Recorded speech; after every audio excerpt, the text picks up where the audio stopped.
एक post colony, एक अमीर परिवार, एक बेटा जो डॉक्टर बनना चाहता था और एक नीला प्लास्टिक ड्रम जिसमें छुपा था एक ऐसा राज जो सुनकर लखनऊ ही नहीं पूरा देश हिल गया।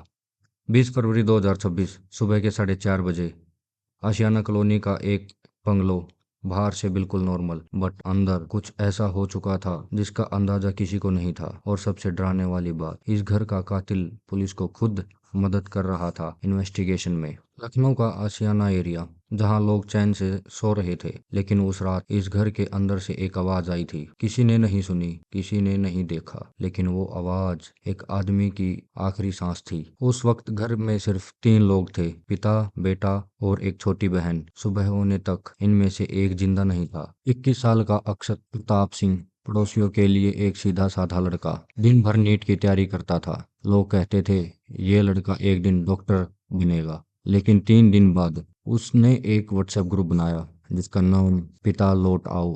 उस ग्रुप में रिलेटिव फ्रेंड सब थे। अक्षत रोज मैसेज करता था, पापा प्लीज घर लौट आओ। सबको लगा एक बेटा अपने पिता को ढूंढ रहा है, लेकिन सच, मानविंदर सिंह कहीं गया नहीं था। वो उसी घर में था, ग्राउंड फ्लोर पर, एक नीले प्लास्टिक के ड्रम के अंदर। जब मानविंदर सिंह की मिसिंग रिपोर्ट लिखी गई, पुलिस को कुछ अजीब लगा। उनका फोन घर में ही था, वॉलेट भी, कार भी, लेकिन आदमी गायब। इंस्पेक्टर ने घर का इंस्पेक्शन शुरू किया, तभी एक कांस्टेबल रुक गया। उसकी नजर दीवार पर पड़ी। सर, यह पेंट नया लग रहा है। रूम में पेंट की स्मेल थी, जैसे किसी ने जल्दी जल्दी में कुछ छुपाने की कोशिश की हो। और उस रूम के कोने में एक बड़ा सा नीला प्लास्टिक का ड्रम भी था। इंस्पेक्टर ने ड्रम को देखा, ढक्कन बंद था। रूम में स्मेल बढ़ रही थी। इंस्पेक्टर ने ग्लव्स पहने, ढक्कन खोला और जो देखा वो देखकर एक एक्सपीरियंस ऑफिसर भी 2 कदम पीछे हट गया। ड्रम के अंदर मानविंदर सिंह की बॉडी के टुकड़े थे।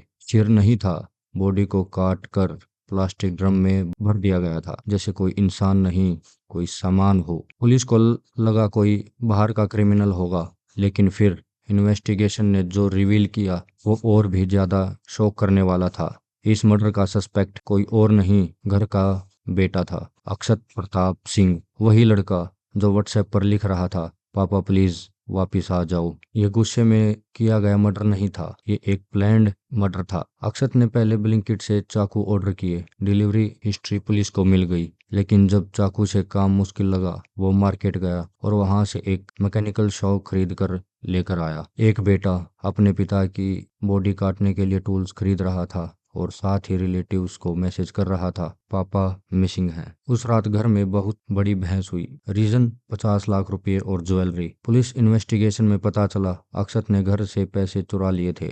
मानविंदर सिंह को पता चल गया। उन्होंने अक्षत को कन्फ्रंट किया, गन निकाली और धमकाया, लेकिन उस मोमेंट अक्षत ने फैसला कर लिया, आज या तो मैं मरूंगा या फिर पापा। नेक्स्ट मोमेंट राइफल चली। गन शूट के बाद घर में सिर्फ खामोशी थी। मानविंदर सिंह जमीन पर गिर चुके थे, लेकिन हॉरर अभी शुरू हुआ था। अक्षत ने बॉडी को घसीटा, टूल्स निकाले और पूरी रात बॉडी के टुकड़े कर रहा था। सुबह होने से पहले सब कुछ नीले ड्राम में भर दिया, जैसे कुछ हुआ ही ना हो। लेकिन इस कहानी में एक और कैरेक्टर है, अक्षत की छोटी बहन। उसने सब देखा, अपने भाई को, अपने पिता का मर्डर करते हुए, लेकिन वो कुछ नहीं बोल पाई क्योंकि अक्षत ने उसे धमकाया, अगर किसी को बताया तो तेरा भी वही हाल होगा। वो मासूम लड़की 24 घंटे तक उसी घर में बंद रही, एक कातिल के साथ। पुलिस इंटरोगेशन में अक्षत टूट गया। उसने सब कन्फेस कर दिया। उसने पुलिस को बताया, सर कहाँ फेंका? लखनऊ के बाहर। पुलिस को मानविंदर सिंह का सिर मिला। आज अक्षत जेल में है, लेकिन लखनऊ के लोग आज भी उस घर को देखकर डर जाते हैं, क्योंकि उस बंगलों में एक बेटे ने अपने पिता को मारा और उन्हें छिपाया एक नीले ड्रम में। सवाल ये नहीं है कि मर्डर कैसे हुआ, सवाल ये है, क्या पैसा या प्रेशर इंसान को इतना अंधा बना सकता है कि वो अपने ही खून का दुश्मन बन जाए।